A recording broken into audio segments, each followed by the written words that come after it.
Assalamualaikum warahmatullahi wabarakatuh. Halo guys, kembali lagi bersama saya Ubil. Nah, kita akan kembali ngomentari video dari Wisnu Prasetyo yang berjudul Demi Allah SWT Aku Gak Tinggalkan Yesus. Mualaf oh mualaf. Kita akan langsung tonton videonya, habis itu akan kita komentari. Saya bersumpah demi Allah, wallahi saya sampai mati saya tidak akan meninggalkan Yesus Kristus.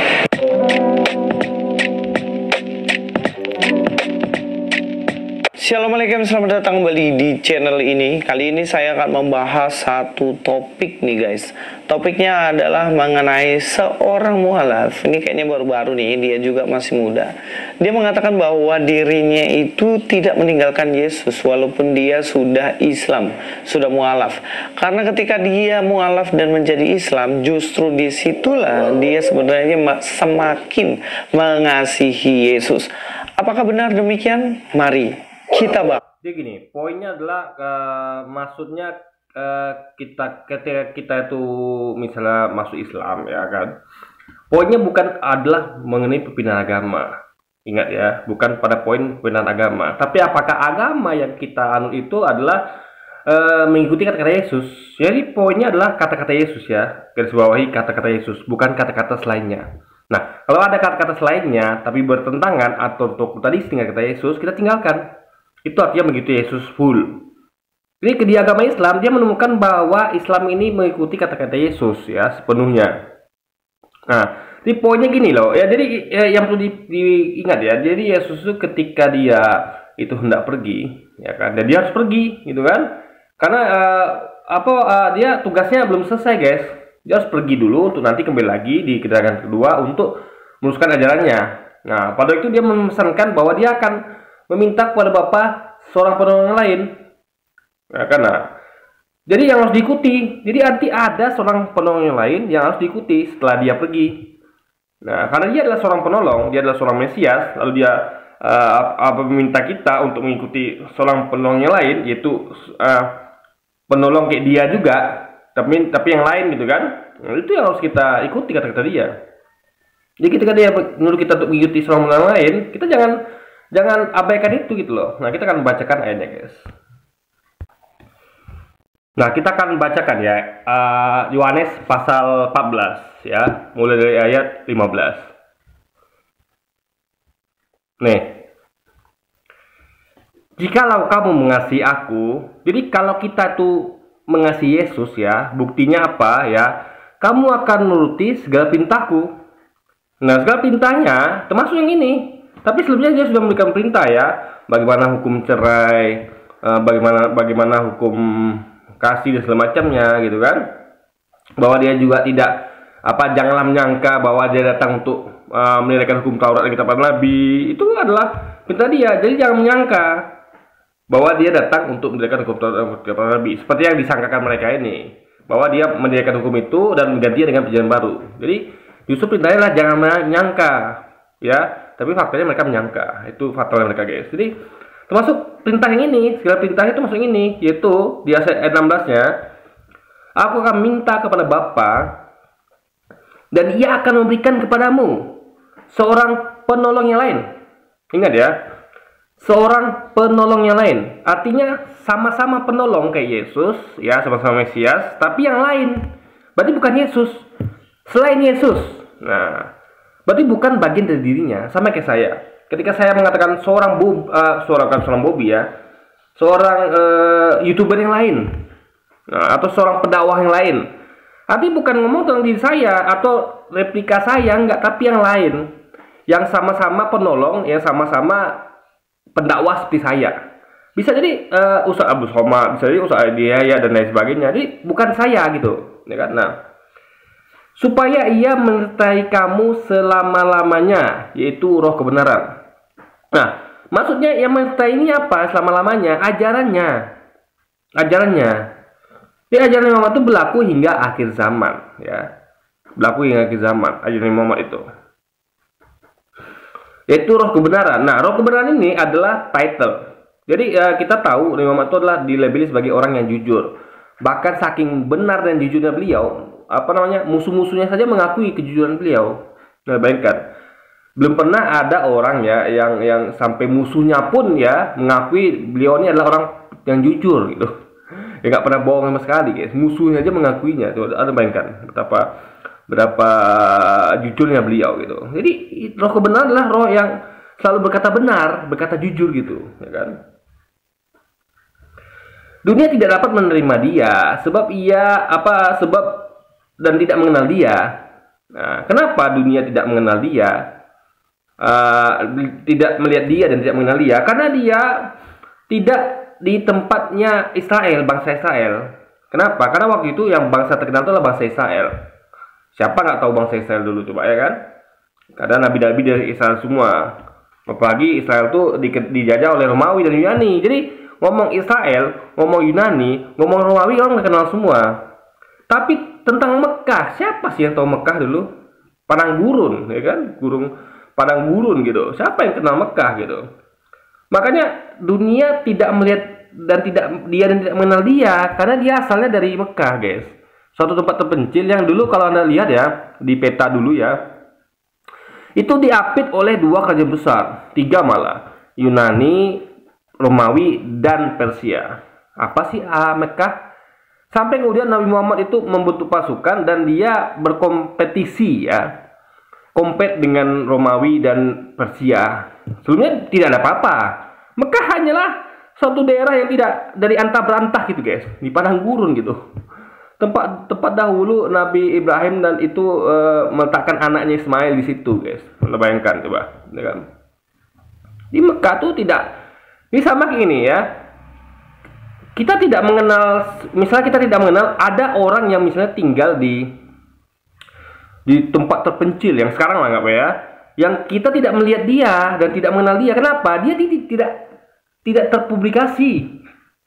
Jadi sekarang ini ya, jangan lagi dulu, sekarang aja ya, bergampang ya analoginya. Sekarang coba Anda cari, kalau Anda melihat kata-kata bahwa sebab dunia tidak mengenal dia, tidak melihat dia dan tidak mengenal dia, artinya adalah orang yang tinggal di tempat terpencil yang tidak diakses media. Sehingga karena kan dunia ini melihat sesuatu kan dari media gitu kan. Kita melihat sesuatu dari media. Anda melihat sesuatu dimanapun di belahan bumi ini dari media kan.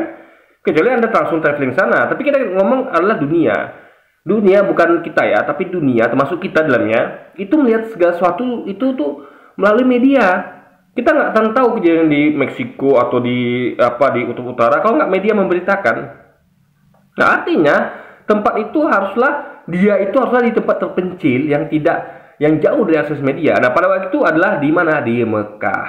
Nah, ini pasti bukan dari Israel atau Romawi, Yunani, Persia asal dia. Jadi kenapa kamu dikatakan tapi kamu tidak mengenal? Tetapi sebab dunia tidak mengenal dia dan tidak mengenal dia karena dia adanya di Mekah, diutus di Mekah, guys. Tempat yang terpencil, remote, terpencil yang tidak terkenal, tidak diketahui orang seperti Romawi, Yunani, ya kan, Persia dan Israel, guys. Nah, tapi kamu mengenal dia. Nah, sebab ia menyertai kamu dan akan diam dalam kamu. Nah, artinya adalah ia ini adalah ajarannya. Ya kan? Ya menyertai kamu dan makanya ajarnya apa? Quran. Quran itu kan diam dalam diri kita. Ya, ingat. Ini ngomong tentang ajarannya bahwa ajarannya itu ya Quran itu diam dalam diri kita. Itu berupa hafalan. Ya. Jadi kalau misalnya kayak Pancasila diam dalam diri saya. Kenapa? Karena saya hafal.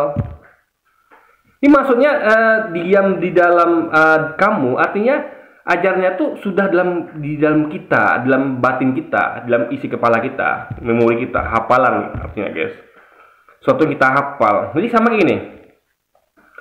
Kalau jurus karate diam di dalam diri saya dan memori saya, artinya saya hafal jurus karate itu. Sehingga ketika bertarung, saya akan langsung keluarkan apa yang saya hafal dari jurus karate itu.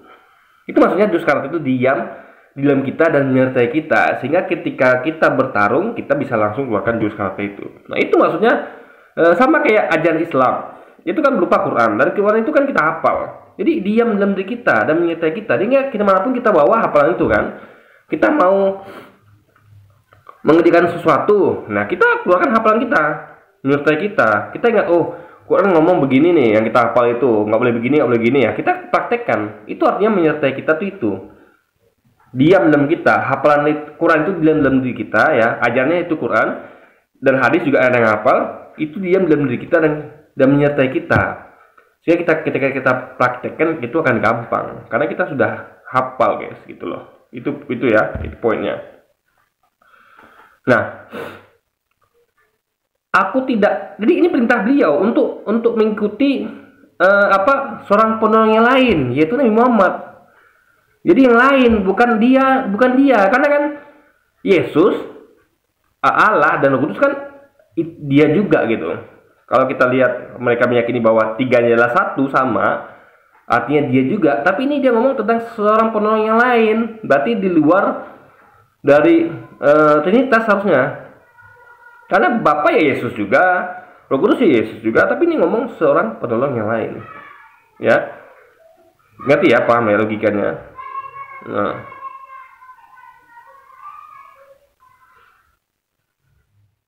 Oke, jadi itu poinnya guys mengenai kita diperintahkan untuk mengikuti seorang penolong yang lain ya. Jadi bukan Yesus lagi penolongnya, tapi yang lain, yaitu Nabi Muhammad SAW. Sebenarnya semakin mengasihi Yesus. Apakah benar demikian? Mari kita bahas. Alasan antum kan udah aktif nih sama agama yang dulu ya. Ya. Alasannya kenapa ninggalin Tuhan Yesus ataupun kekristenan gitu ya? Padahal aktif tuh. Saya aktif dan kenapa saya meninggalkan? Iya. Saya tidak pernah meninggalkan, sekali lagi ya, saya tidak pernah meninggalkan Yesus Kristus. Tidak pernah, dan saya bersumpah demi Allah, wallahi saya sampai mati saya tidak akan meninggalkan Yesus Kristus. Di sini dia sebenarnya mengatakan bahwa dirinya tidak meninggalkan Yesus Kristus, dan dia mengatakan, sumpah demi Allah, saya tidak pernah meninggalkan Yesus. Ini sebenarnya sudah jelas ya guys. Ini adalah sebuah klaim omong kosong yang dikatakan bahwa ketika dia masuk Islam, dia meninggalkan Kristen, dia tidak meninggalkan Yesus. Ini jelas omong kosong dan perkataan yang gak jelas. Itu tidak omong kosong, kita udah buktikan tadi. Kita ikut Yesus tuh kata-katanya, bukan hanya sekedar aku Kristen pengikut Yesus tapi tidak mengikuti kata-kata Yesus percuma. Misalnya kayak saya anaknya Pak Budi, tapi Pak Budi ngomong kita nggak dengerin. Anak bandel kita kan, gimana coba? Jadi kita tuh nggak bisa mengklaim. Jadi poinnya bukan pada klaim kita tuh, misalnya buat nama kan, aku adalah pengikut Yesus, pengikut Nabi Muhammad, tapi lihat kelakuannya. Kayak umat Islam juga, umat Islam tuh ada yang bom bunuh diri, ada yang baik. Jadi bukan klaim apakah dia Islam atau bukan, Kristen atau bukan itu, tapi apakah dia itu sesuai dengan ajarannya, perintahnya. Tadi kita kan sudah sampaikan, perintah beliau adalah untuk ikuti seorang penolong yang lain. Tentu penolong itu adalah seperti dirinya, tapi yang lain, bukan dirinya. Itulah Nabi Muhammad SAW yang diselabeli sebagai roh kebenaran. Yaitu orang yang benar karena kejujurannya. Bahkan musuh-musuhnya pun ya, belum pernah saya temukan ada orang, bahkan sampai musuh pun mengakui kejujuran seseorang. Kecuali hanya Nabi Muhammad SAW guys.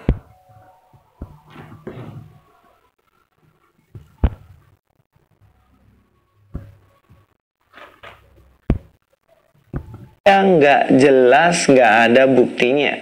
Karena jelas dalam Alkitab atau dalam ajaran Kristen tidak pernah ada ajaran atau satu statement Yesus saja yang mengatakan jika engkau mengasihi aku maka tinggalkanlah Kristen. Ada nggak? Nggak ada kan? Tadi kan saya katakan ya, dengan mengikuti seorang penolong lain, artinya kita disuruh perintahkan ikut seorang penolong yang lain, yaitu nabi yang lain. Ya. Bukan Yesus lagi kita ikutin gitu.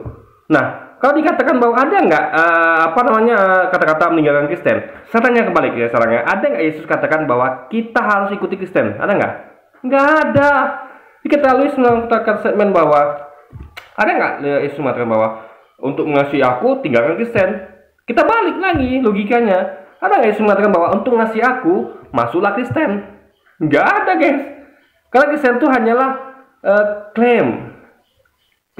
Mereka menyebut diri mereka tuh, disebut pertama kali diri mereka tuh Kristen di Antioquia. Bahkan Yesus tidak tahu kata-kata Kristen itu, nggak tahu deh guys. Dia taunya umat Nasrani. Ya, Yesus itu pengikut awalnya disebut sebagai umat Nasrani. Kenapa disebut umat Nasrani? Karena Yesus berasal dari Nazaret. Makanya kan Yesus berasal dari Nazaret. Pengikutnya diberi nama sesuai dengan daerah asal Yesus, yaitu Nasrani. Dan itu bukan nama agama sebenarnya. Ya, ini umat Nasrani, umat Israel itu bukan agama. Cuma dijadikan nama agama, ditempeli nama agama. Kenapa? Ya sekalian aja umat Nasrani adalah agama Nasrani, umat Israel agama Israel. Kan tidak begitu. Kayak kita umat Islam, agama Islam, ya kan? Nah, itu baru sesuai. Atau kita lebih tepatnya umat Muslim, agama Islam.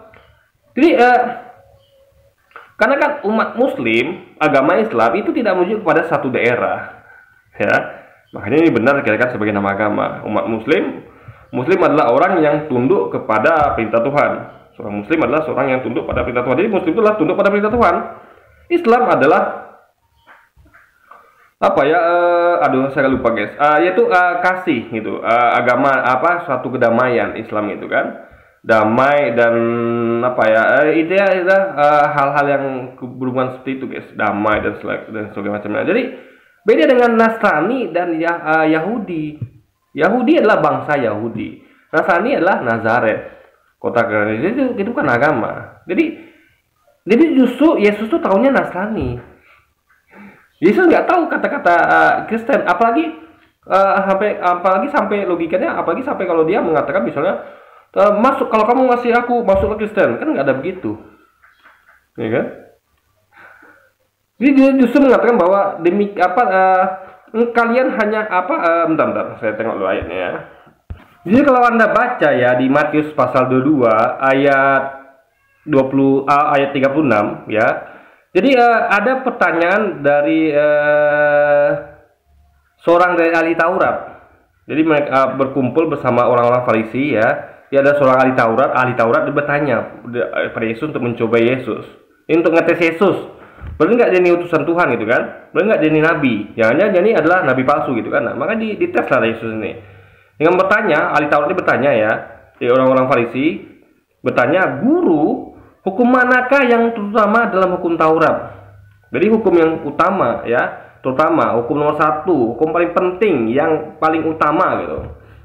Nah, dari dalam hukum Taurat, jawab Yesus padanya, ini garis bawahi guys ya. Kasihilah Tuhan Allahmu. Dikasihilah Tuhan Allahmu. Ya kan? Nah, dengan segenap hatimu dan dengan segenap jiwamu dan dengan segenap akal budimu. Itulah hukum yang utama dan yang pertama, guys. Jadi perintah ini adalah untuk untuk mengasihi Tuhan Allahmu, bukan mengasihi Yesus Tuhanmu, enggak, tapi Allah Tuhanmu, Tuhan Allahmu. Ini ngomong tentang Allah guys, dengan segenap hati dan dengan segenap jiwa dan segenap akal budimu. Artinya tidak ada lagi ruang tersisa untuk Roh Kudus ataupun Yesus, enggak ada, karena hanya kepada Tuhan Allahmu saja guys. Nah, itu poinnya kan.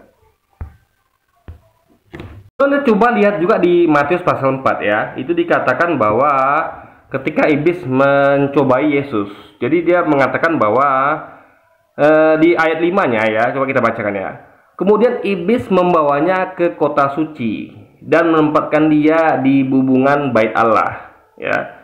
Ini bait Allah, bukan bait Yesus ya, sekali lagi ya. Lalu berkata kepadanya, jika engkau anak Allah, jadi jika Yesus ini anak Allah ya kan, jatuhkanlah dirimu ke bawah. Sebab ada tertulis mengenai engkau, iya, berarti ada engkau, ada iya. Jadi ada dua entitas itu guys. Entitas yang disebut engkau, yaitu Yesus, oleh iblis kan. Sama entitas disebut iblis dengan iya, yaitu Allah. Itu ada dua entitas yang berbeda. Nah, mengenai engkau dalam kurung Yesus ya harusnya kan. Iya, dalam kurung Allah harusnya ya kan. Akan memerintahkan malaikat-malaikatnya. Dan mereka, jadi Allah ini akan memerintahkan malaikat-malaikatnya ya, dan mereka akan menatang Yesus di atas tangannya, supaya kakimu atau kaki Yesus jangan tertutup pada batu. Artinya nanti kalau Yesus menjatuhkan dirinya ke bawah ya, nanti Allah itu akan memerintahkan malaikatnya untuk menatang Yesus di atas tangan malaikatnya, supaya kaki Yesus jangan tertutup pada batu. Ini artinya dalam artian kalau Yesus lompat ke bawah, Allah akan menolong Yesus dengan memerintahkan malaikat-malaikatnya untuk menatang Yesus di atas tangan malaikat. Intinya adalah Yesus itu akan ditolong oleh Allah.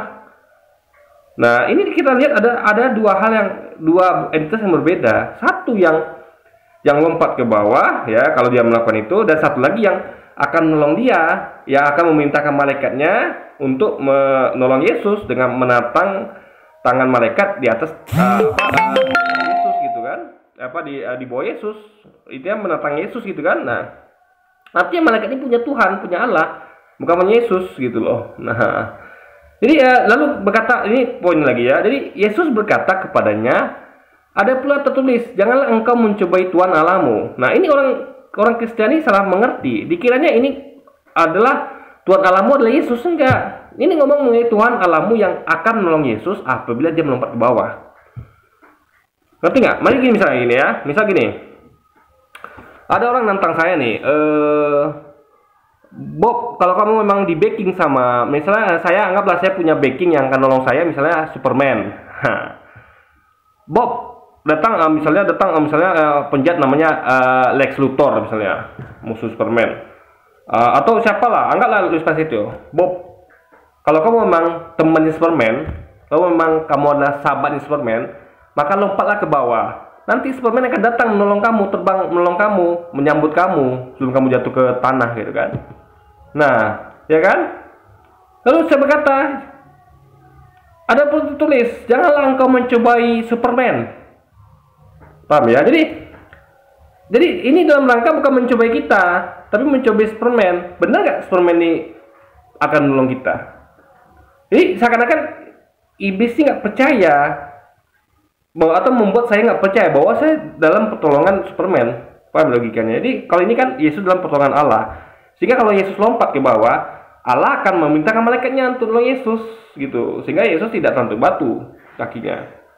Jadi sama ketika saya hendak melompat dari gedung tinggi, saya kan punya backing namanya Superman misalnya. Jadi saya harus yakin dong kalau saya lompat ke bawah itu saya akan ditangkap oleh Superman dan saya akan selamat.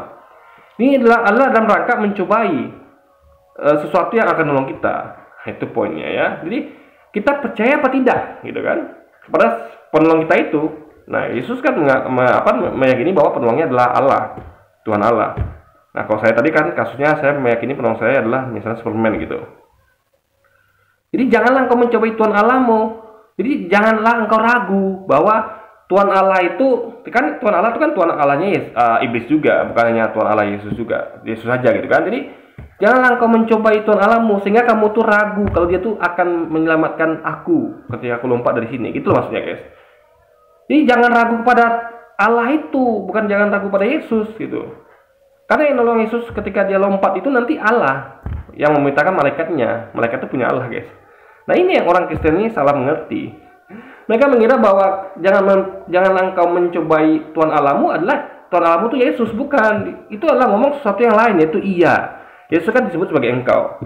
Iya, Tuhan Allah itu nanti akan menolong Yesus ketika dia lompat ke bawah. Ya kan, dia akan minta malaikatnya untuk menangkap Yesus sehingga tidak jatuh ke tanah dan tertutup batu, guys. Nah, jadi jangan mencobai Allah. Jadi seakan-akan jadi ragu pada Allah kalau dia tuh beneran akan menolong Yesus ketika dia nanti beneran lompat gitu guys. Nah, lalu tersambung ayat ke-8 ya. Dan iblis membawanya pula ke atas gunung yang sangat tinggi dan memperlihatkan kepadanya semua kerajaan dunia dengan kemegahannya. Dan berkata kepadanya, semua itu akan kuberikan kepadamu jika engkau sujud menyembahku. Jadi iblis menyuruh Yesus untuk sujud kepada dia. Padahal kan selama ini kan Yesus sujud kepada Allah. Anda ingat kejadian di Taman Getsemani? Taman Getsemani itu Yesus sujud kepada siapa? Kepada Allah. Yesus yang sujud kepada Allah diperintahkan iblis untuk sujud pada iblis. Mana mau Yesus ya kan? Dia aja sujud kepada Allah di Taman Getsemani gitu. Bahkan berdoa kepada Allah. Dia tidak pernah sujud kepada iblis atau berdoa kepada iblis. Diperintahkan begitu dia nggak mau. Maka dia berkatalah Yesus kepadanya, "Enyalah iblis, sebab ada tertulis, engkau harus menyembah Tuhan Allahmu."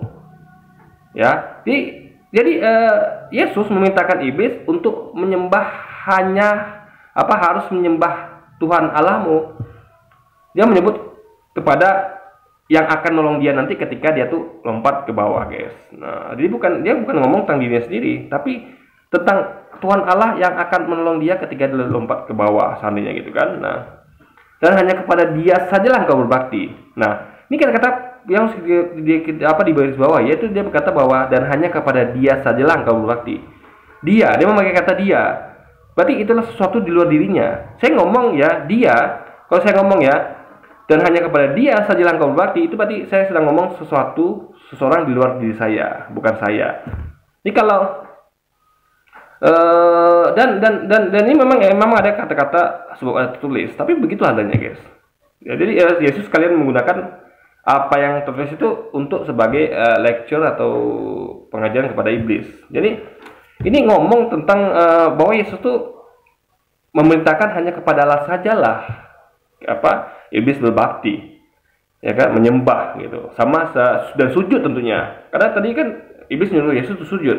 Yesus saja sujud pada Allah. Masa Yesus sujud kepada iblis gitu kan? Nah, maka Yesus nggak mau. Jadi ini menjadi bukti bahwa Yesus sujud kepada Allah, dipintakan iblis untuk sujud pada dia nggak mau. Lalu diperintah diperintahkan untuk lompat untuk mencobai Allah, dia nggak mau. Karena dia tahu Allah itu jangan diragukan lagi. Dia pasti akan nolong Yesus ketika dia lompat. Cuman jangan juga kita coba-cobai gitu kan. Jadi balik gitu loh. Kita pengen mencoba, bener nggak sih Superman akan datang? Jadi bisa gini, saya pengen mencobai Superman. Bener nggak sih Superman itu bakal datang ketika saya tuh melompat ke bawah? Itu kan namanya mencobai, guys. Karena keyakinan kita kan Superman akan datang untuk menolong saya gitu. Jadi sama seperti Yesus meyakini kalau dia dilompat ke bawah tuh dia akan ditolong oleh Allah yang memerintahkan malaikat untuk nolong dia gitu.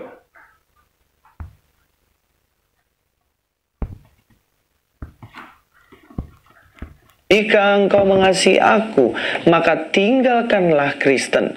Ada nggak? Nggak ada kan? Lalu dasarmu mengatakan bahwa kamu meninggalkan Kristen dan kamu tidak meninggalkan Yesus. Apa? Yang saya sampaikan tadi, yaitu dia mengatakan akan meminta kepada Bapa seorang penolong lain yang menyertai kita selama-lamanya. Itulah Quran dan hadis yang kita hafal itu. Beda dengan Alkitab yang tidak menyertai kita. Kenapa? Kita itu tidak dihafal sehingga tidak menyertai kita. Nah, untuk Alkitab menyertai kita harus bawa kemana-mana kitabnya kan? Seorang penghafal Quran dan hadis perlu nggak dibawa Al-Quran dan hadis? Nggak perlu. Al-Quran hadis itu ada dalam dirinya, dalam kehafalan dia. Hafalan itu dalam dirinya. Sama kayak misalnya seorang ahli karate atau ahli taekwondo, ahli kungfu. Itu jurus-jurusnya tuh menyertai dia kemanapun dia pergi. Kenapa? Dia sudah hafal jurus-jurusnya, menyertai dia, diam dalam diri dia jurus itu. Ketika dia diserang, dia bisa langsung mempraktikkan jurus yang menyertai dia. Tapi ketika dikatakan bahwa jurus seorang ahli karate tidak menyertai dia, artinya dia belum hafal. Artinya itu jurus masih ada di buku. Ketika dia diserang musuh, dia akan mengatakan, bentar, saya nggak bawa jurus saya belum hafal nih, saya ambil buku dulu ya. Itu artinya bahwa jurus itu belum menyertai dan dia bersama dia, karena dia belum hafal, guys. Jadi kata-kata menyertai dan dia dalam kamu itu adalah ajarannya karena dihafal gitu kan, dan dipahami tentunya.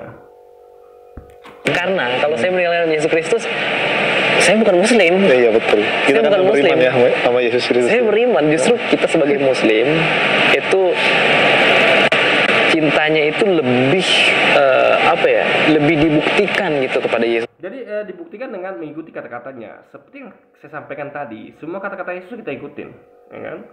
Itulah bukti cinta sejati kita kepada Yesus dengan mengikuti setiap kata-katanya. Disuruhnya ikut penolongnya ya kita ikutin.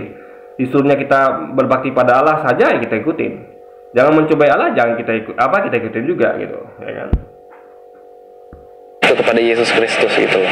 Dan lebih lebih proporsional, emang proporsional gitu dalam keislaman. Kita mau mencintai semua nabi pada proporsinya, dengan sesuai dengan apa yang diperintahkan kepada Tuhan, ya. Kita harus mengikuti nabi ya kan sebagai teladan kita. Ya saya tidak meninggalkan Yesus sama sekali gitu. Ya. Dan kalau misalnya dibilang lainnya bilang meninggalkan, mungkin meninggalkan secara institusi atau secara dogma ya, dogma teologis, mungkin itu saya meninggalkan, saya berlepas diri dari itu karena di sini karena kan institusi itu kan bukan yang Yesus ajarkan. Dogma itu kan, dogma gereja kan beda dengan dogma Yesus, beda. Jadi dilihat gimana bedanya dari ajarannya. Anda akan lihat kalau Anda cek baik-baik ya apa yang pernah Yesus katakan, itu dengan dogma gereja itu dua hal yang berbeda, kontradiksi guys. Di sini dia mengatakan bahwa kalau saya meninggalkan Yesus maka saya tidak akan Muslim.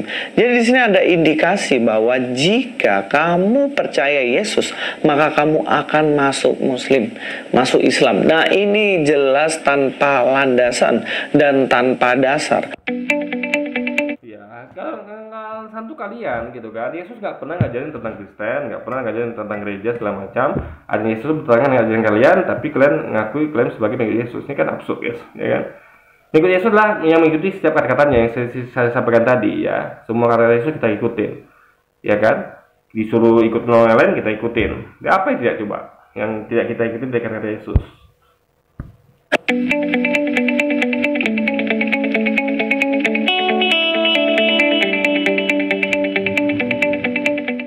Bahkan dia mengatakan yang saya tinggalkan adalah dogmanya, bukan Yesusnya. Lah, ini bagaimana? Ketika kamu memahami Yesus. Dogma ditinggalkan adalah dogma gereja dan institusi gereja, bukan dogma Yesus, beda. Kalau sesuai dogma gereja dengan dogma Yesus, dia tidak akan meninggalkan gereja. Tapi kan dia merasa dogmanya beda dengan yang Yesus sampaikan, ya dia tinggalkan gitu kan. Dan dia melihat dogma di Islam tuh lebih cocok dengan yang disampaikan Yesus gitu. Pahami Yesus. Ketika kamu memahami Yesus, tentunya ada dogma yang kamu pahami. Doktrin, ajaran. Itu jelas kamu tidak mengerti ajaran tentang Yesus. Makanya kamu meninggalkan Kristen. Jika kamu tahu paham betul tentang Yesus, kamu nggak akan pernah tinggalkan Kristen. Jadi nggak usahlah memainkan psikologi semacam itu. Tentang apa yang perintah Yesus, maka ninggalkan Kristen. Karena perintah di Yesus itu berbeda dengan apa yang Kristen ajarkan, guys. Ini kan yang sering dikatakan Zakir naik. Ini juga yang sering dikatakan Kain nama, bahwa semakin mencintai Yesus maka semakin meninggalkan Kristen atau Katolik. Ya sederhananya satu hal ya. Coba tunjukkan ayat mana yang mengatakan hal demikian. Tinggalkan Kristen ketika kamu mengikuti Yesus. Ayat mana? Nggak ada kan? Iya. Sekarang tunjukkan sebaliknya. Ayat mana yang mengatakan bahwa ikuti Kristen? Nggak ada. Yesus tidak pernah mengajarkan untuk ikuti Kristen, nggak pernah. Dia berkata bahwa ikutilah aku minta kepada Bapa seorang penolong yang lain. Ada yang ngikutin seorang penolong yang lain itu? Kan tidak ada, ya kan? Di Yesus mengatakan bahwa dia minta Bapa pada seorang penolong lain, mereka malah mengikuti nabi palsu yang menyamar seperti domba. Sehingga mereka serigala buas. Jadi mereka tuh serigala buas ya, mereka nyamar sebagai domba, pura-pura panggil Yesus, padahal mereka tuh mencapek-capek dari Yesus. Itulah mereka para nabi palsu yang seorang Katolik pernah ngaku pada saya jujur di inbox saya ya. Dia mengatakan bahwa iya bro, itu nabi palsu itulah dari pihak sebelah, dari pihak Katolik kata dia. Dari penganut Protestan ya. Dia ngaku pada saya dengan jujur. Dan saya apresiasi. Dia jujur karena dia tahu ini menyamar sebagai domba, artinya masih dalam kalangan internet Kristen sendiri yang mungkin dari luar, karena kan menyamar sebagai domba. Jujur ya, saya apresiasi itu. Tapi kan orang Kristen banyak nggak jujur. Dia mengatakan ini Nabi Muhammad, kan nggak nyambung guys. Sejak kapan Nabi Muhammad itu menyamar sebagai domba? Kan nggak pernah. Yang menyamar sebagai domba artinya adalah dari kalangan dalam Kristen sendiri. Kristen ketika kamu mengikuti Yesus, ayat mana? Nggak ada kan? Karena ini hanya klaim. Ajaran yang didasarkan sama klaim itu nggak benar. Pemikiran yang didasarkan atas klaim itu jelas. Anda mengklaim sebagai Kristen, tapi Yesus nggak pernah menyebut tentang Kristen. Itu kan klaim. Jadi gini guys ya, kalau misalnya kita tuh kayak di Islam tuh jelas semuanya. Kita menyebut kenapa kita menyebut diri kita Muslim, ya umat Muslim, dan kenapa menyebut agama kita Islam? Ya disebutkan di Quran bahwa telah didudui Islam sebagai agamamu dan umat Islam itu disebut Muslim. Disebut di Quran. Jadi klaimnya itu berdasarkan apa yang tulis di kitab suci. Tapi Kristen ada nggak tulis di kitab suci Yesus mengatakan bahwa kalian agamanya Kristen atau kalian adalah orang Kristen? Ada nggak? Nggak ada. Justru mereka mengklaim diri mereka sendiri, menyebut diri mereka Kristen. Di Antioquia lah mereka pertama kali disebut Kristen. Berarti kan mereka mengklaim tanpa ada Yesus katakan begitu. Itu namanya klaim tanpa dasar. Kalau kita klaim kita dasarnya ada. Allah sebutkan bahwa kita nih agamanya Islam dan kita tuh umat Muslim. Allah sebutkan di kitab suci.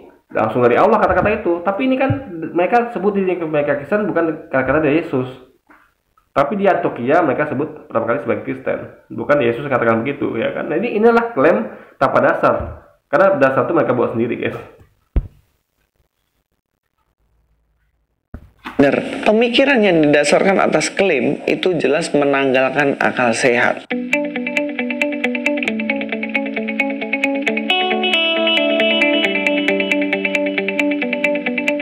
Bagian yang kedua yang ingin saya bahas adalah mengenai ketika kita itu mencintai Yesus, justru kita akan mengembalakan domba-domba atau umatnya Tuhan, bukan meninggalkan gereja. Saya akan membahas ini melalui perkataan Yesus sendiri. Kalau kamu mengatakan ini ayat palsu, buktikan di mana letak kepalsuannya. Sederhana itu. Jangan mengatakan palsu, nggak tahu yang asli di mana. Oke, kita langsung bahas aja dalam kitab Yohanes. Kalau kita mengatakan palsu, kita ada dasarnya, yaitu Quran hadis. Ya, pertama Quran hadis, kedua ya ingat ya. Jadi gini, kalau kita ngomong sesuatu asli palsu, harus ada rujukannya. Bukan rujukannya itu misal gini, kan kita tahu bahwa Alkitab itu adalah yang pertama ditemukan itu bukan di zaman Yesus, tapi jadi kan itu katanya ditulis sekitar 50 tahun setelah Yesus pergi baru mulai ditulis gitu kan. Jadi dan itu pun ditemukan, jadi nggak ada serta terima, tiba-tiba ditemukan Alkitab lalu diteliti. Oh, ini kayaknya yang nulis nih si Matius nih, yang nulis kayaknya 50 tahun setelah Yesus pergi. Ini kan hanya perkiraan saja, asumsi, bukan ada serta terima seperti Quran. Quran itu kan serta terima, guys. Jadi Muhammad tuh menyampaikan firman Allah, dihafal oleh para sahabat, didengar dan dihafal, dicatat, diserah terimakan kepada generasi berikutnya sampai ke kita, dihafal. Jadi utamanya kan adalah hafalan. Lalu teks itu hanya tekstualnya pendukung saja. Tapi mereka tidak seperti itu, tidak ada sanad, guys, tidak ada sanad langsung sampai kepada Yesusnya, nggak ada. Hanya ditemukan satu gulungan di laut mati, lalu mereka meneliti dan meyakini atau merasa itu adalah tulisan Matius. Padahal tidak ada serta terima, gitu kan. Kitab Yohanes 21 ayat 50. Nah, kita langsung bahas aja dalam Yohanes 21 ayat 15 sampai dengan ayat yang ke-17. Dikatakan dalam Yohanes 21 ayat 15, sesudah sarapan, Yesus berkata kepada Simon Petrus, "Simon anak Yohanes, apakah engkau mengasihi aku lebih daripada mereka ini?" Dikatakan apa di sini? Mengasihi aku lebih daripada mereka ini. Kalau dalam bahasa Yunaninya sendiri agapas me pleon tauton. Nah, agapas yang artinya mengasihi me aku pleon dari mereka ya, lebih besar dari mereka semuanya. Plural di sini dikatakan. Lalu apa jawab Petrus di sini? Benar Tuhan, engkau tahu bahwa aku mengasihi engkau. Kata Yesus kepadanya, gembalakanlah domba-dombaku. Nah, bentar. Kalau dia ngomong kepada Petrus bahwa diperintahkan bahwa kata Yesus kepadanya, gembalakanlah domba-dombaku. Nah, kita perlu tahu domba-dombaku ini siapa maksudnya. Nah, kita merujuk kepada ayat lain. Ya, kita bacakan sekarang.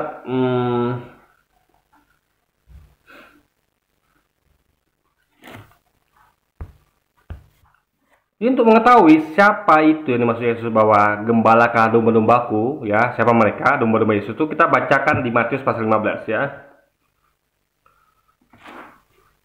Lalu Yesus pergi, pasal 15 ayat 21 ya, kita mulai ya. Lalu Yesus pergi dari situ dan menyingkir ke daerah Tirus dan Sidon.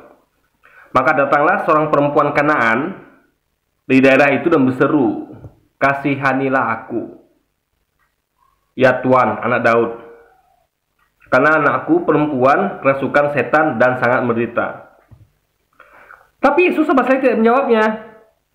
Lalu murid-muridnya datang dan meminta kepadanya, "Suruhlah ia pergi. Ia mengikuti kita dengan berteriak-teriak." Ya kan? Jadi murid Yesus menyuruh dia pergi. Ya, karena dia teriak-teriak nih wanita ini. Nah, makanya Yesus menjawab bahwa aku diutus hanya kepada domba-domba hilang di Israel. Artinya adalah domba-domba ini adalah dari Israel saja, ya kan? Nah, itu poin seperti itu ya. Jadi saya tanya sekarang ya, itu makanya kenapa ada hubungan dengan dia mengatakan bahwa ia akan meminta kepada Bapa seorang penolong lain, karena dia hanya diutus untuk Israel saja. Tapi seorang penolong lain itu adalah untuk seluruh dunia, ya kan? Jadi poinnya adalah perlu seseorang penolong lain untuk menyampaikan risalah Tuhan itu ke seluruh dunia.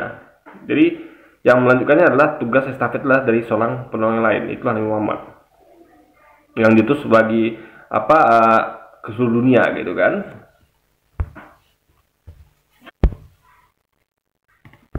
Engkau, kata Yesus kepadanya, gembalakanlah domba-dombaku.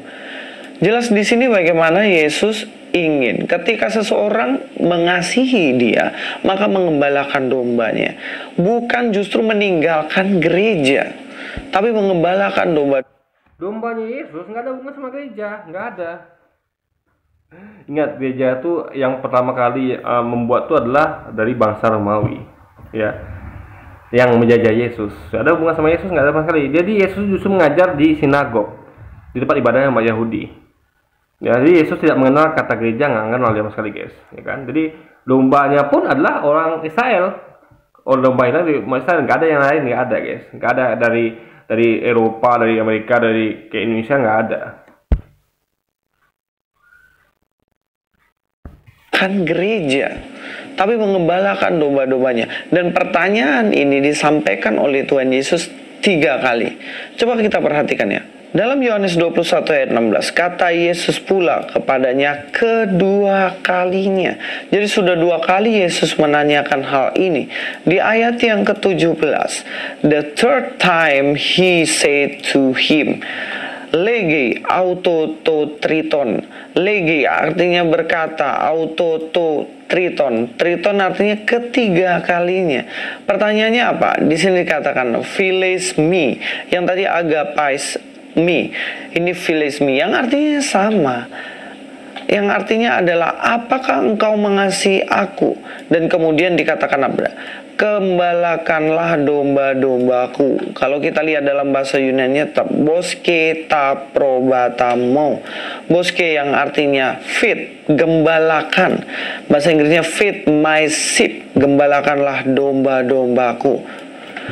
Apakah dalam kitab ini ada dikatakan bahwa jika engkau mengasihi aku, tinggalkanlah Kristen?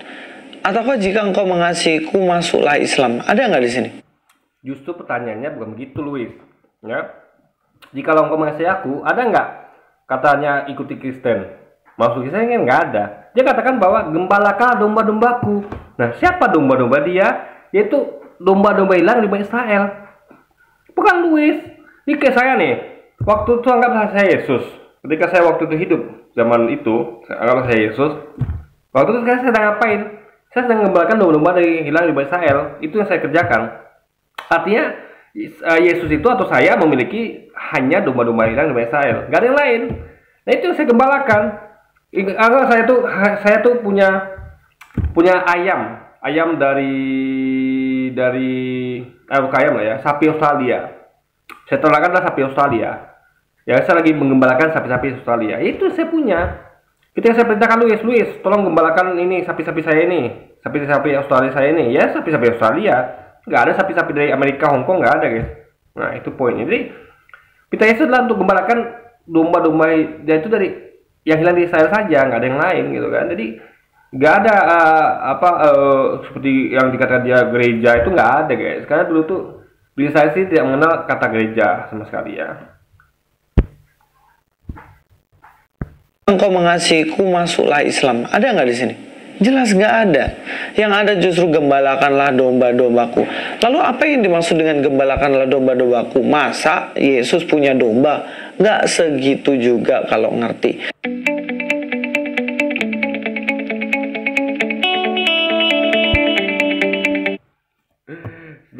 Sejak kapan ada kata gereja di Alkitab ya kan? Ini kacau ya, guys. Jadi apa ya? Dia bukan pada poin gereja atau masjidnya. Tapi siapa sih domba Yesus? Kan domba Yesus adalah umat yang domba hilang di umat Israel. Jadi umat Israel, guys. Jadi nggak ada yang lain gitu kan. Itu dia. Jadi sama kayak saya saya pemelihara sapi Australia saja. Nggak ada yang lain gitu. Di perkara saya mau gembalakan sapi Australia itu di di padang rumput, mau sabana, mau kandang dari kayu, mau kandang dari batu. Yang penting itu adalah tempat. Yang penting kan adalah sapi Australia itu atau domba Israel itu yang penting kan.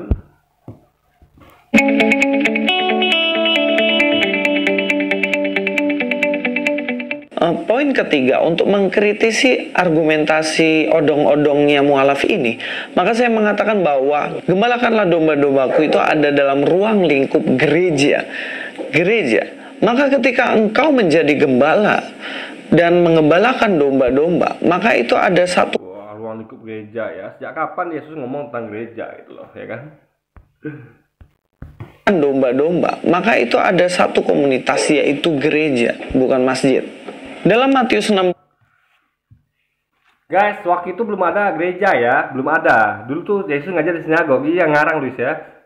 Komunitas yang ada waktu itulah komunitas dari domba-domba Israel.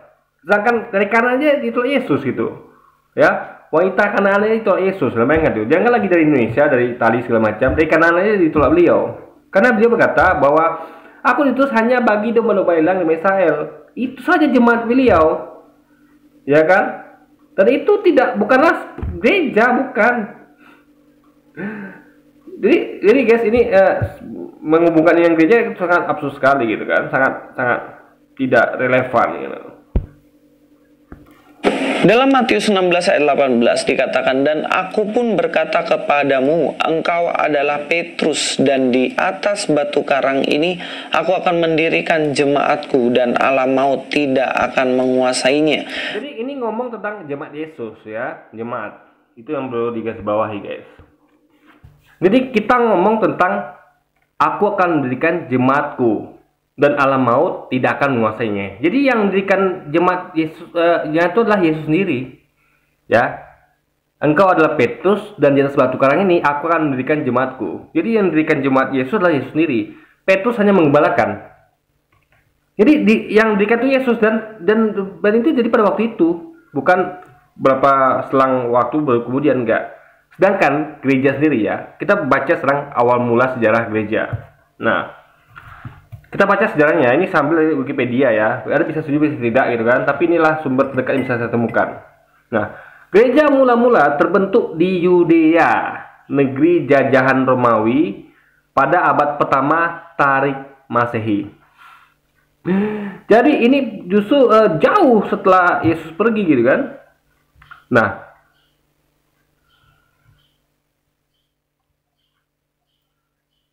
jadi di Antioquia lah mereka disebut pertama kali sebagai Kristen.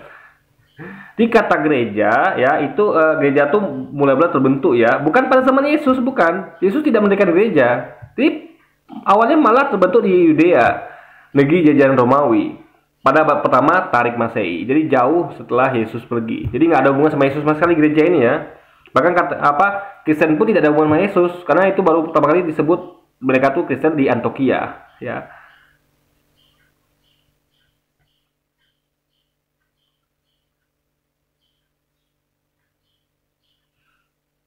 Nah, bahkan dikatakan bahwa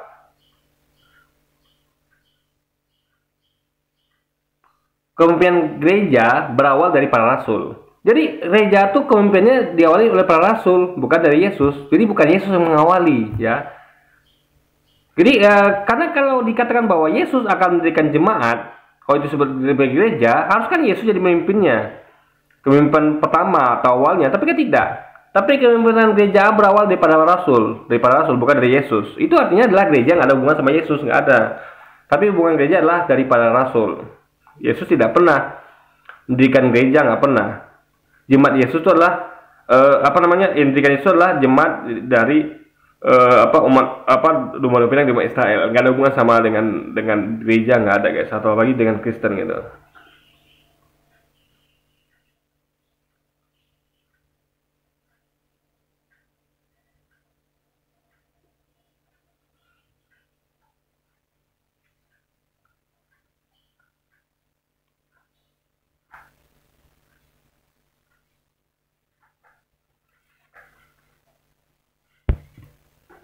jemaatku dan alam maut tidak akan menguasainya. Dikatakan di sini di atas batu karang. Petrus yang tadi disuruh mengembalakan domba-domba, di atas pandangan atau di atas gereja atau di atas batu karang ini aku akan mendirikan jemaatku. Jemaatku di sini kalau kita lihat ini tidak sekedar jemaat yang kita tahu ya, tapi jemaat di sini sebenarnya menunjuk pada gereja. Dalam bahasa Yunaninya dikatakan te Petra oikodomeso mouten eklesian kai pulai adou o katisus sausin autos. Nah, dikatakan eklesian. Eklesian ini apa? Eklesian itu gereja, guys. Eklesia atau ekalio dipanggil keluar itu gereja. Kalau kita lihat dalam kamusnya sendiri dikatakan di sini gereja. Kalau kita lihat Church of God or Christ dalam 1 Korintus 10 ayat 32. Gereja itu di awal mula gereja itu ada di awal abad pertama. Di kepemimpinan awalnya itu adalah dimulai oleh para rasul. Nggak ada hubungan sama Yesus gitu. Nah, jadi mereka mendompleng nama itu. Mereka mendompleng nama eklesia. Paham ya? Jadi intinya adalah sesuatu yang tidak Yesus ajarkan. Yesus tidak pernah ajarkan bahwa jemaat ini disebut gereja, nggak ada. Dia menyebutnya sebagai jemaat. Ya.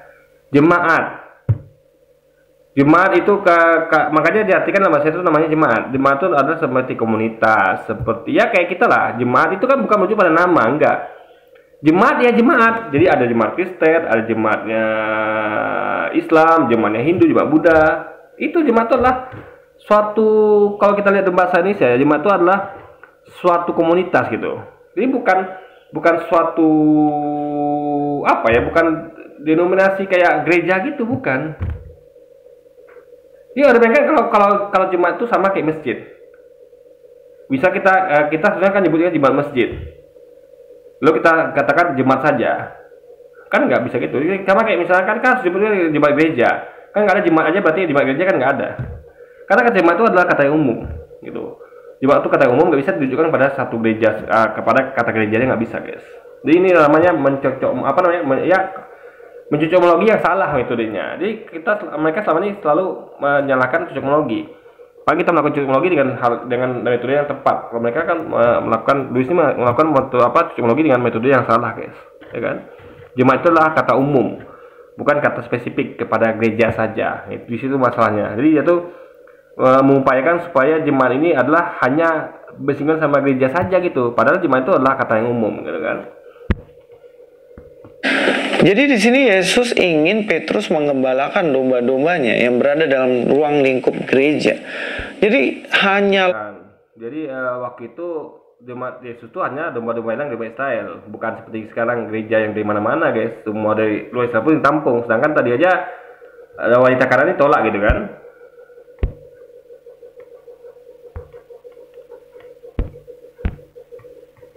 Lingkup gereja. Jadi hanyalah omong kosong, hanyalah suatu angin doang.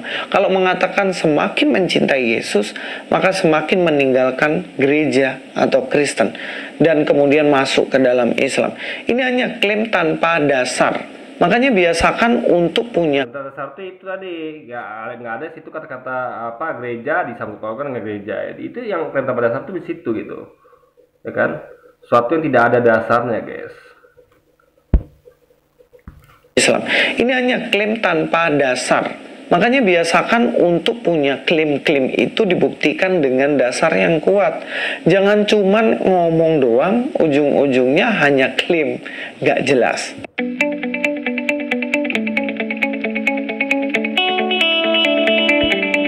Dikatakan bahwa ajaran Yesus bukan tentang sunat, kain kafan atau sujud, tapi tentang hidup kekal dalam dirinya. Jadi yang Yesus lakukan itu bukan ajaran ya. Dia sunat, lalu bagaimana waktu itu orang tuh ritualnya itu kalau meninggal kasih kain kafan, bahkan Yesus dikafanin. Lalu Yesus mencontohkan bahwa dia sujud. Itu bukan ajaran ya. Jadi itu apa yang Yesus lakukan? Kalau bukan ajaran namanya. Sesuatu yang dilakukan itu adalah ajaran. Saya melakukan. Jadi setiap tingkah laku saya itu adalah ajaran bagian saya, ya kan? Bahkan ketika saya melakukan kesalahan sekalipun, itu ajaran bagian saya. Makanya saya akan berusaha untuk hindari kesalahan. Sehingga nanti anak saya tuh melihat saya tuh adalah mengajarkan yang baik-baik gitu guys. Sama kayak guru kan harus kasih contoh pada muridnya, nyampe pada muridnya. Sehingga guru itu haruslah berlaku baik gitu. Jadi semua yang dilakukan seseorang itu adalah menjadi contoh atau ajaran bagi yang lain. Makanya seorang guru itu hati-hati bertindak guys. Nggak bisa, makanya seorang guru itu ya di murid itu nggak boleh merokok, nggak boleh berkata kasar. Kenapa? Karena akan ditiru muridnya.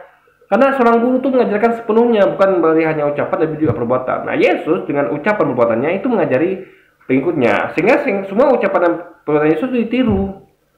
Termasuk dia sunat, dia sujud, kain kafan, masa dikatakan itu bukan ajaran dia? Aneh kan? Sesuatu yang dia praktekkan, dicontohkan, dikatakan bukan ajaran dia. Ini aneh sekali, ya, absurd. Ya kan?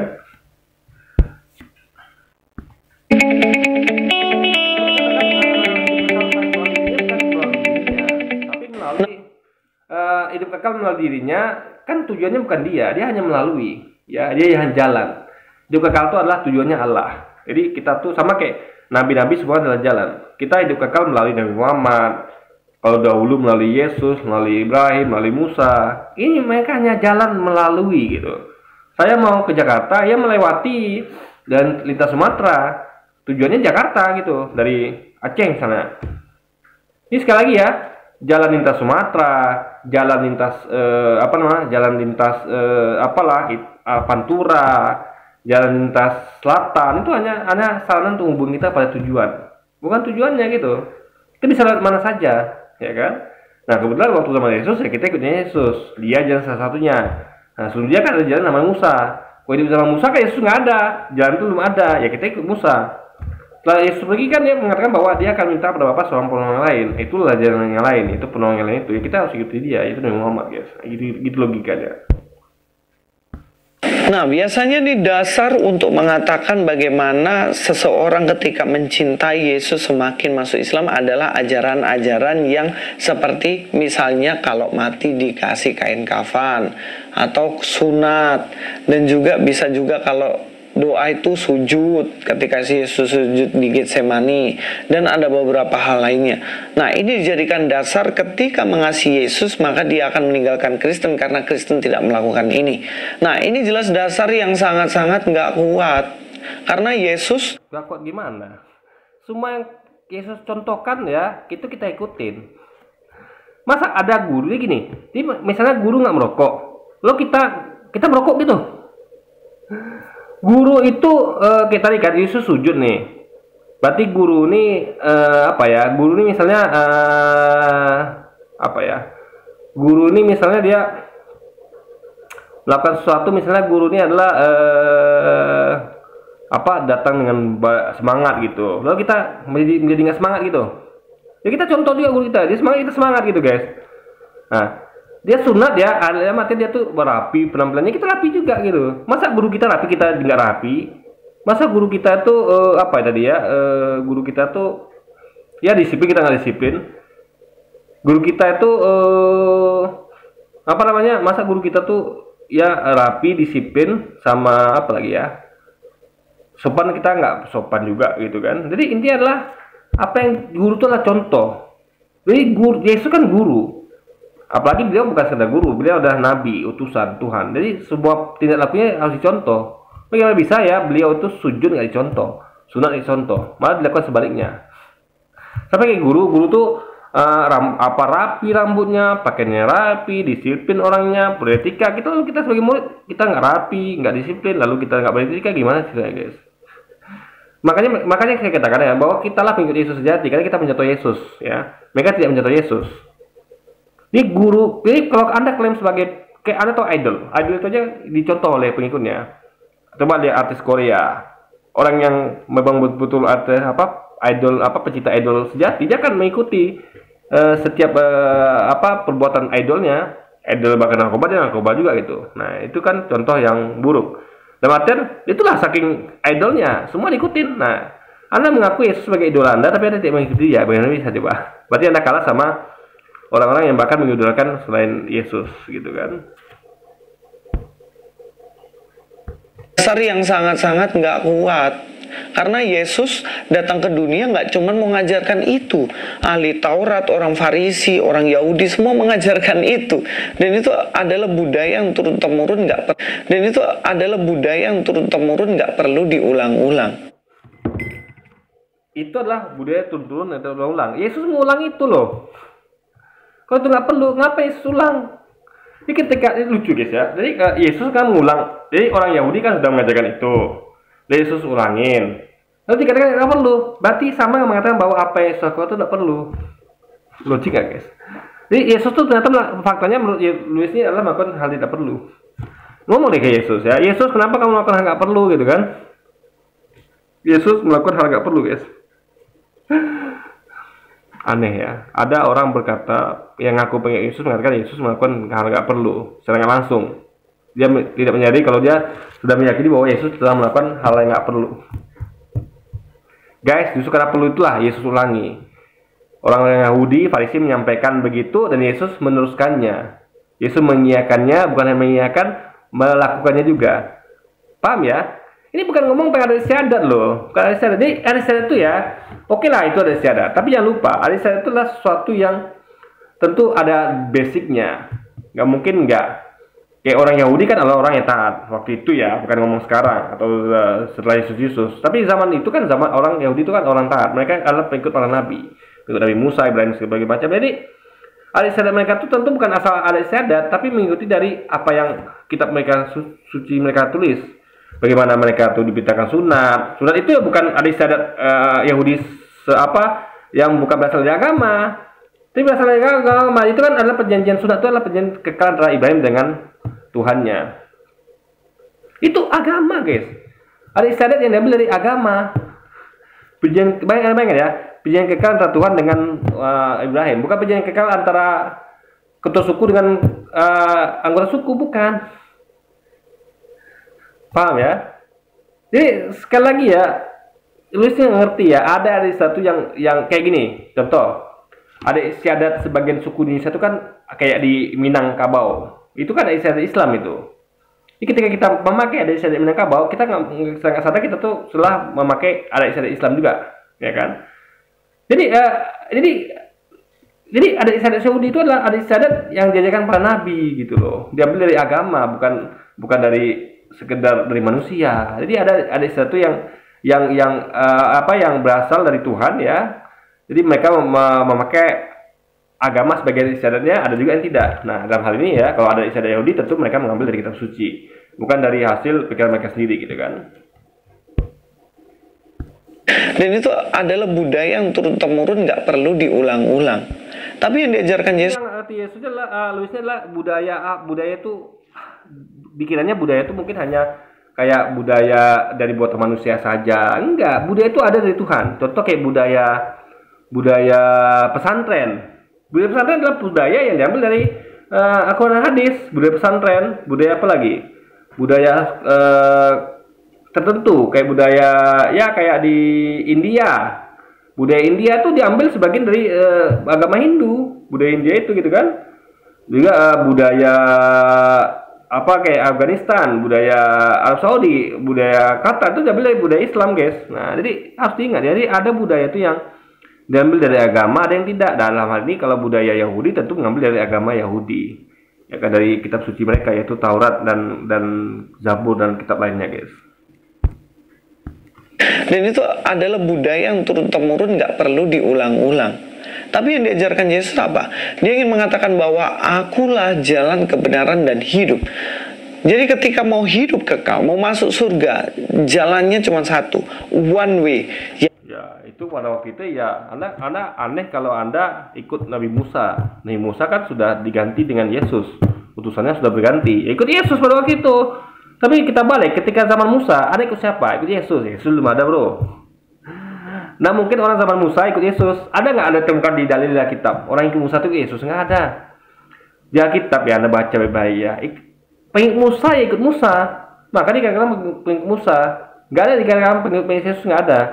Pengikut Abraham ya ikut Abraham.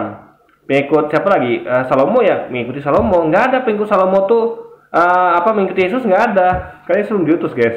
Jadi Harus ngerti konteks jalan satu-satunya itulah jalan ketika Yesus diutus, nggak ada yang lain. Misalnya kalau Anda mengikuti Musa ketika Yesus diutus, salah Anda mengikuti Salomo ketika Yesus diutus, bahkan salah mengikuti Muhammad ketika Yesus diutus, karena mereka semua udah melewat periodenya dan bahkan Nabi Muhammad itu belum sampai periodenya, guys. Jadi ketika mau hidup kekal, mau masuk surga, jalannya cuma satu, one way. Ini mereka ini memilah-milah ajaran. Yang Yesus lakukan itu mereka nafikan semuanya. Yesus sunat, itu nggak penting. Yesus apa dengan kain kafan nggak penting. Yesus apa lagi? Itu nggak penting. Jadi mereka pilih-pilih, guys. Mereka cuma mana yang mereka suka gitu. Yang Yesus contohkan mereka nggak penting karena mereka nggak suka gitu kan. Karena itu dengan Islam gitu. Mereka ambillah itu dari jalannya salah satunya. Padahal mereka harus ngerti jalan itu bukan tujuan. Dan pada waktu itu memang Yesus yang ada, cuman nggak ada yang lain. Musa sudah lewat belum datang, ya kan? Jadi ketika mau hidup kekal, mau masuk surga, jalannya cuma satu, one way, yaitu Jesus Christ. Nggak ada yang lain. Jadi waktu zaman Musa orang ikut Yesus semua gitu kan? Gimana caranya? Jadi soalnya bukan dikatakan pengikut Musa, tapi pengikut Yesus gitu kan? Tapi kan tidak. Pengikut Musa adalah pengikut Musa. Pengikut Ibrahim adalah pengikut Ibrahim. Jadi pengikut Yesus itu ada ketika Yesus diutus. Nah, sebelum Yesus diutus, pengikut siapa mereka? Pengikut Musa, pengikut Ibrahim, bahkan setelah diutus pengikut Nabi Muhammad gitu. Jadi tiap-tiap zaman tuh ada umatnya pengikut sendiri gitu. Ikuti nabi tertentu yang diutus pada zamannya. Jesus Christ. Nggak ada yang lain. Kata Yesus kepadanya, akulah jalan dan kebenaran dan hidup. Tidak ada seorang pun yang datang. Ya, tidak ada seorang pun datang kepada Bapa. Ingat ya, datang kepada Bapa, bukan datang kepada Yesus. Jadi sama kayak gini ya. Kita misalnya Anda mau ke demi Pak Lurah. Nah, untuk menuju Pak Lurah, Anda harus lewat security, lewat sapamnya Pak Lurah. Karena Pak Lurah itu kantor jaga masa sapam. Nah, mungkin langsung nonong gitu aja kan. Saya mau jumpa Pak Lurah. Oh, datang security mencegat Anda ya, sapam. Bro, Anda kalau mau sampai Pak Lurah harus lewat saya, bro. Melalui saya. Saya yang jaga kantor Pak Lurah. Artinya sapam itu bukan Pak Lurah. Tujuan kita Pak Lurah. Yesus bukan Tuhan. Yesus cuma jalan. Jadi posisi Yesus sama seperti sapam kantor lurah. Dia hanyalah jalan untuk menuju ke lurah, jalan menuju Tuhan, guys. Nah, itu perlu dipahami ya. Kata Yesus kepadanya, akulah jalan. Ini sama kayak waktu itu kan sapam itu kan misalnya anggaplah datangnya sip sore. Nah, satu sapam yang menjaga adalah sapam sore. Kalau datang sore hari ya melalui dia. Kalau datang pagi melalui sapam yang lain. Nah, dia tidak ada pagi itu kan. Dia ada sore. Datang pagi ganti sapamnya. Datang sore ganti sapamnya. Jadi tiap sapam akan berkata bahwa tidak ada yang datang kepada Pak Lurah kecuali kalau tidak melalui aku. Tiap sapam akan ngomong gitu. Karena mereka bertugas pada shiftnya. Nah, mungkin Anda melalui sapam shift pagi untuk datang ke tempat Pak Lurah pada sore hari, kan mungkin. Ya Anda datangnya kalau sore hari ya melalui sapam yang shift sore, guys, gitu loh. Karena dia yang bertugas pada waktu itu kan, yang in charge. Dan sama Yesus yang in charge pada waktu itu ya kita ikuti dia. Nah, sebelum dia siapa yang in charge, yang jaga, yang Nabi Musa, Nabi Ibrahim, kita ikut siapa yang jaga pada masanya, guys, gitu loh. Kata Yesus kepadanya, akulah jalan dan kebenaran dan hidup. Tidak ada seorang pun yang datang kepada Bapa kalau tidak melalui aku. Jadi jalan cuma satu, one way, yaitu Jesus. Makanya di dalam bahasa Yunaninya juga dikatakan kan di sini, ego emi he odos kai he aletheia. Akulah jalan kebenaran, kai he zoe kehidupan. Hodos ini yang artinya jalan ya. Jadi jalannya hanya Yesus. Makanya kalau kita melihat di sini, ton patera ei me di emoi. Me, kalau kita melihat kata me ini ya kata negasi atau kata negatif ya. Mau menuju Bapa kalau tidak melalui Yesus yang jalan kebenaran. Ini jalan terus diikutin ya, dicontoh jalan itu. Jadi jalan itu bukan hanya sekedar lip service saja. Misal jalan tol, Anda mau pergi ke suatu tempat dari jalan tol. Di situ kan ada keterangannya. Kecepatan minimal sekian kilometer per jam. Jalan tol itu nggak boleh lewat di motor. ada peraturan kan, ya ada jangan apa melanggar aturan sesuai dengan apa yang dikatakan aturannya. Jadi kalau dikatakan tidak boleh naik motor, ya ada jangan naik motor. Kecepatan harus di atas 80, ya ada kecepatan di atas 80, jangan kurang di bawah itu. Jadi sama kayak Yesus juga. Yesus contohkan yang diikutin. Jalan itu diikutin guys, bukan ditafikan gitu kan. Apa yang jalan itu lakukan, ucapkan ya ikutin, bukan dipilih-pilih. Oh dia sunat itu nggak pakai. Kan jalan itu udah memberikan itu rule-nya. Jalan itu sunat, jalan itu sujud, ya ikutin jalan itu gitu. Mau menuju apa? Kalau tidak melalui Yesus yang jalan kebenarannya nggak bisa, nggak ada jalan lain istilahnya. Kalau Anda di situ tidak ada dikatakan bahwa tidak ada jalan lain ya. Jalan satu-satunya pada waktu itu harusnya. Karena gini beda loh ya. Misal gini ya. Coba kita balikkan ke Musa. Musa berkata, akulah jalan menuju Bapa, menuju Allah. Tidak ada yang sampai kepada Bapa, Allah kepada melalui aku. Ya kan? Akulah satu jalan menuju Bapa. Nah, dia ngomong itu ya pada konteks waktu dia diutus. Itu sah-sah saja. Ya kan? Kalau dia ngomong gitu sah saja. Kecuali dia mengatakan gini, bahkan kalau dia pakai kata gini, tidak ada jalan lain, oke, kita setuju. Karena waktu itu Musa diutus, nggak ada yang lain. Tapi kalau dia bilang ini ya, dari zaman awal dunia diciptakan hingga akhir zaman itu nggak ada jalan lain, oke. Tapi kan Yesus nggak ngomong seperti itu, nggak ngomong seperti itu ya. Dia hanya ngomong bahwa akulah jalan satu-satunya. Ya, jalan satu-satunya di masa itu harusnya. Karena kalau dia tambahkan keterangan bahwa aku yang satu-satunya mulai dari awal dunia diciptakan hingga akhir nggak ada jalan lain, oke. Tapi kan tidak ngomong seperti itu, tidak ada keterangan waktu di situ. Nah, artinya kalau tidak ada keterangan waktu, kita meyakini bahwa itu adalah pada waktu dia diutus saja guys, ya kan? Jalan satu-satunya ketika dia diutus, ketika dia ada. Tentu logikanya kalau dia ada, tentu kita ikut jalan lain, yaitu Musa, Salomo, Ibrahim dan segala macamnya guys.